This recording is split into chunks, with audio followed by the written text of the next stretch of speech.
ప్రతిఘటన టీవీకి స్వాగతం. క్షణక్షణం మీకోసం. హైదరాబాద్లో టీజీపీఎస్సీ వద్ద ఓ తీవ్ర ఉద్రిక్తత పరిస్థితి ఏర్పడింది.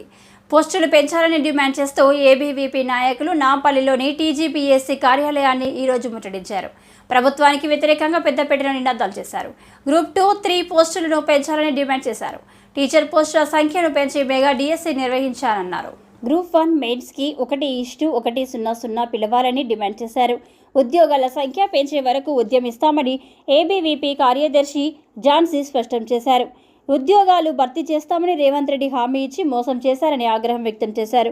గ్రూప్ 2, 3తో పాటు ఉపాధ్యాయ పోస్టులు చాలా వరకు ఖాళీగా ఉన్నాయని చెప్పారు. ఏబీవీపీ ముట్టడి నేపథ్యంలో టీజీపీఎస్సీ కార్యాలయం వద్ద పెద్ద ఎత్తున పోలీసులు మోహరించారు. రోడ్డుపై బైఠాయించిన విద్యార్థి నాయకులు పోలీసులు అరెస్టు చేశారు. ఈ క్రమంలో పోలీసులకు విద్యార్థులకు మధ్య తోపులాట జరిగింది. ఒక్కరొక్కరిగా అరెస్టు చేసి అక్కడి నుంచి తరలించారు.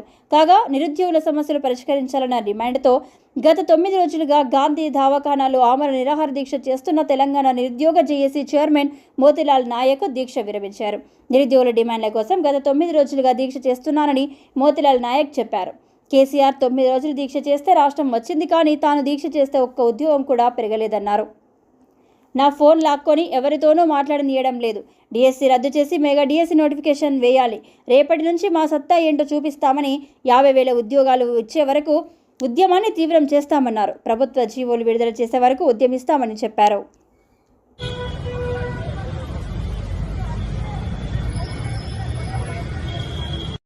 ప్రశ్నించే కొంచెం చూసుకోవచ్చు. ఈరోజు తీర్మానం మళ్ళీ ఎలక్టోడ్ ఎక్కడ పోయిండు, గ్రాడ్యుయేట్ ఎమ్మెల్సీ గెలిచిన తీర్మానం మళ్ళీ ఎలక్టోడ్ ఎక్కడ పోయిండు. పెట్టే క్యూ న్యూస్ సబ్స్క్రైబర్స్ మొత్తం అల్లొక తెలుసు కావాలి. ఈరోజు సూర్యాపేట చంద్రాపేట మోతీలాల్ 8 రోజులకే దీక్ష చేస్తా ఉంటే తీర్మానం మళ్ళీ గ్రాడ్యుయేట్ అక్కడికి గెలిచినోడు ఎక్కడ పోయినా గాడిది. కాబట్టి ఈరోజు రేవంత్ రెడ్డి కొత్త నినాదం ఎత్తుకుంటున్నాం. నిరుద్యోగుల కొత్త నినాదం వెంటనే రేవంత్ రెడ్డి రాజీనామా చేయాలి.